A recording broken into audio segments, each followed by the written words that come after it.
Eto guys, meron tayo ngayong ginagawang mga baterya, mga tinacharge natin. Ito yung mga slightly used na mga baterya, hindi masyado nagamit. Ayan. Ating bubuhayin ito. Ito'y nakatambak lang dun sa may-ari, kaya binigay sa atin. Ito yung pagkinabangan pa natin para pang testing. Yan. Pang testing, pwede rin natin ibenta kung may bibili. Yan. Kasi yung iba hindi naman kayang bumili agad ng mga bateryang bago. Yan. Hindi naman natin pwedeng pamigay lang to. Kung talagang may kailangan, bibili nila to.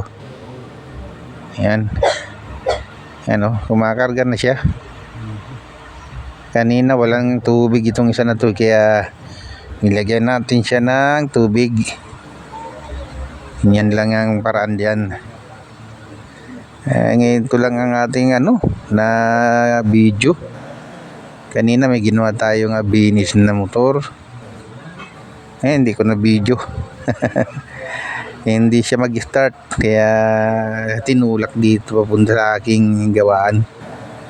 Yun, ito ang ating ginagawa na videohan.